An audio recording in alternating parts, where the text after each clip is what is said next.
Assalamualaikum warahmatullahi wabarakatuh. Anak-anakku semua, siswa Madrasah Tsanawiyah Negeri Blora yang dicintai Allah, alhamdulillah kita memasuki hari kedua masa ta'aruf siswa madrasah atau matsama. Pada kesempatan ini saya akan menyampaikan materi karakter moderasi beragama dan kebangsaan dengan topik kesetaraan gender. Lalu, apa arti gender yang kalian tahu? Jawabannya pasti bermacam-macam. Ada yang menjawab seks, jenis kelamin, ciri-ciri dari jenis kelamin, sifat laki-laki dan perempuan. Itulah pengertian gender menurut pengetahuan kalian.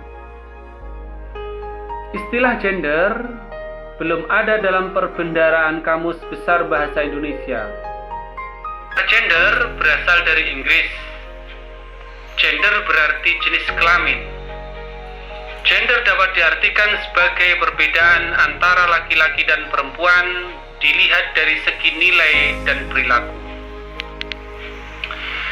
Secara kodrat, memang diakui adanya perbedaan atau distinction, bukan pembedaan atau discrimination antara laki-laki dengan perempuan, yaitu dalam aspek biologis.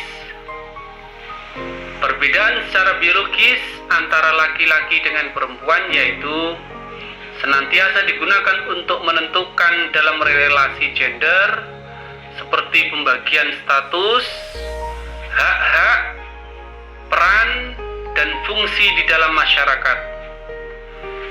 Padahal, gender yang dimaksud adalah mengacu kepada peran perempuan dan laki-laki yang dikonstruksikan secara sosial, di mana peran-peran sosial tersebut bisa dipelajari, berubah dari waktu ke waktu, dan beragam menurut budaya dan antar budaya.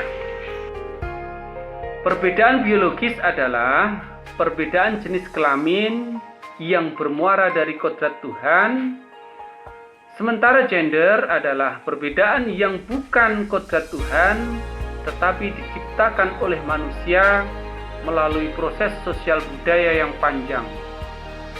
Gender beda dengan seks. Pada umumnya, gender digunakan untuk mengidentifikasi perbedaan laki-laki dan perempuan dari segi sosial budaya. Gender berkaitan dengan pikiran dan harapan masyarakat tentang bagaimana sebaiknya menjadi laki-laki atau perempuan. Karena gender merupakan bentukan sosial dari pengalaman masyarakat, maka gender dari waktu ke waktu berubah, dari masing-masing masyarakat berbeda, atau sifatnya tidak universal. Misalnya, waktu zaman dulu ada yang memakai celana panjang hanya laki-laki, tetapi sekarang perempuan pun banyak yang memakai celana panjang.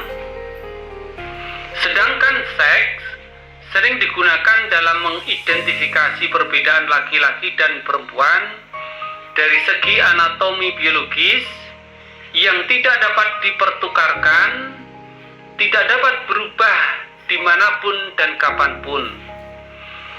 Seks merupakan kodrat dari Tuhan, sehingga bersifat universal. Misalnya, perempuan melahirkan, dimanapun juga bahwa yang melahirkan adalah perempuan. Inilah yang merupakan kodrat Tuhan yang bersifat universal dan tidak dapat dipertukarkan. Maksudnya, melahirkan tidak dapat ditukarkan laki-laki yang melahirkan. Namun, kata gender digunakan untuk mengenali menjadi laki-laki atau menjadi perempuan tidak sama dari satu negara ke negara yang lain karena budaya mereka berbeda. Kesalahpahaman tentang konsep gender ini sebagai akibat dari belum dipahaminya secara utuh atau kurangnya penjelasan tentang konsep gender. Oleh karena itu, untuk memahami konsep gender harus dibedakan kata gender dengan kata seks. Lebih lanjut dijelaskan, gender adalah sebuah variabel sosial untuk menganalisa perbedaan laki-laki dan perempuan yang berkaitan dengan peran, tanggung jawab, dan kebutuhan, serta peluang dan hambatan.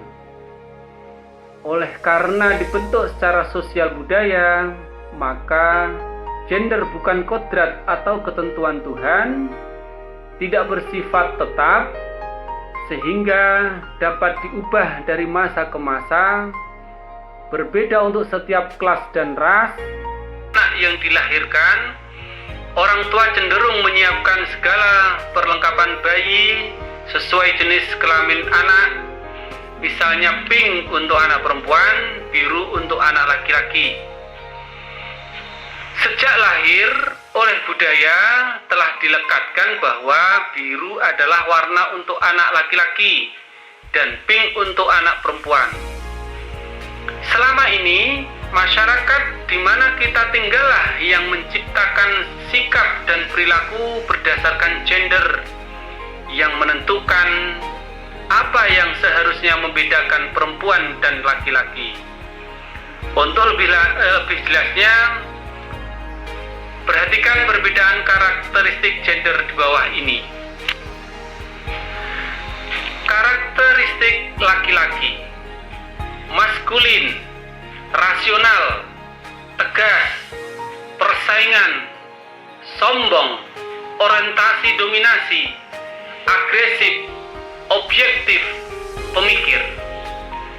Karakteristik perempuan: feminim, emosional, fleksibel, kerjasama, selalu mengalah, orientasi penjalin hubungan, pasif, mengasuh, perasa. Padahal sebenarnya karakteristik tersebut dapat ditukarkan. Artinya ada laki-laki yang emosional, cerewet, lemah lembut. Dan sebaliknya ada pula perempuan yang rasional, sombong, dan kuat atau tangguh. Perubahan karakteristik gender antara laki-laki dan perempuan dapat terjadi dari waktu ke waktu, dari tempat ke tempat lain, dan dari kelas ke masyarakat yang berbeda. Gender selama ini dipahami secara keliru dan dianggap sebagai kodrat yang berarti ketentuan Tuhan. Misalnya, mendidik anak, mengelola dan merawat kebersihan dan keindahan rumah adalah kegiatan yang dilakukan perempuan dalam masyarakat tertentu. Padahal peran tersebut dapat dipertukarkan karena bisa dilakukan laki-laki.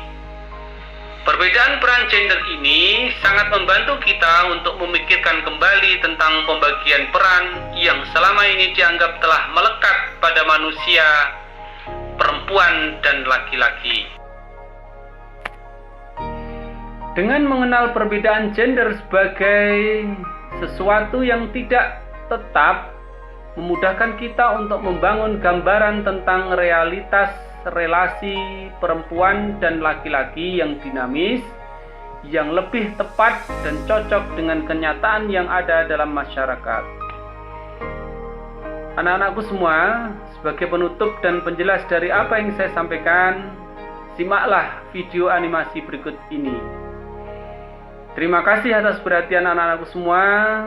Wassalamualaikum warahmatullahi wabarakatuh. Pria dan wanita sama-sama manusia. Waktu camping, Salman masak. Sama sebagian siswa, Salman dianggap mengambil kerjaan perempuan. Lain halnya dengan Silmi. Ia angkut-angkut barang dan mendirikan tenda.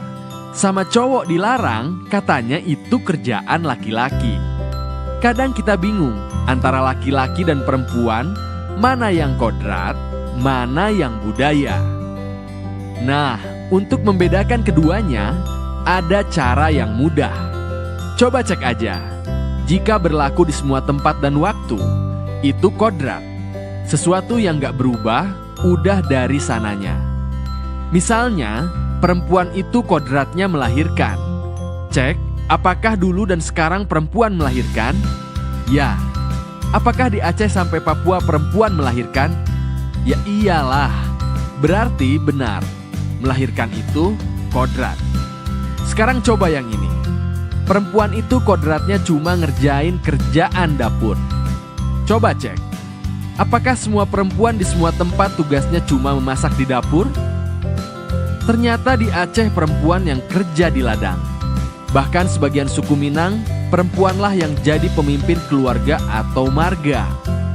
Sekarang cek lagi. Apakah sejak dulu perempuan cuma kerja dapur? Dulu ada juga ratu-ratu yang memimpin, seperti Ratu Elizabeth di Inggris atau Sid Al-Mulk di Mesir. Ada juga perempuan yang bertempur di medan perang seperti Cut Nyak-Dien. Jadi, itu bukan kodrat, tapi budaya. Yang namanya budaya, beda tempat bisa beda budaya. Beda waktu, bisa berubah pula budayanya. Karena kesalahan kita tentang kodrat dan budaya, sebagian kita suka terjebak sikap berikut. 1. Melecehkan atau menganggap rendah. Zaman dulu ada yang menganggap perempuan itu objek, bahkan barang yang bisa diwariskan.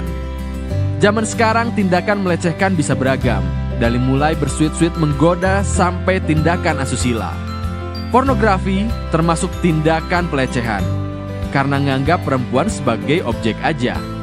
Menolak pornografi berarti kita menghormati semua perempuan termasuk ibu, saudari, bahkan pasanganmu. 2. Diskriminasi. Membeda-bedakan.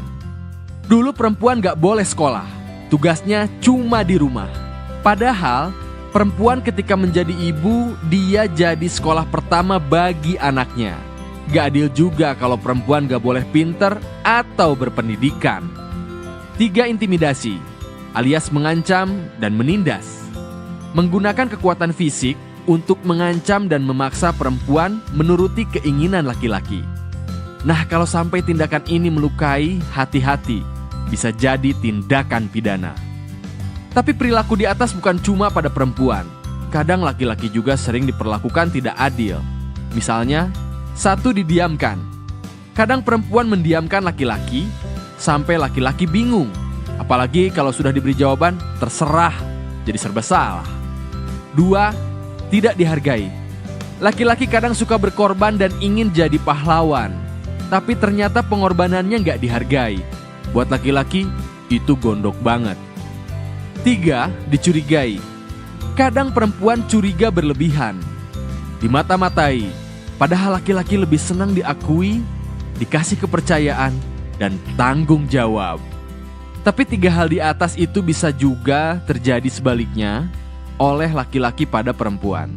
Jadi intinya baik laki-laki maupun perempuan harus memahami satu sama lain. Cari tahu bagaimana laki-laki dan perempuan merasa dihargai, lalu lakukan. Cari tahu juga bagaimana mereka merasa disakiti. Jangan lakukan itu, simpel aja.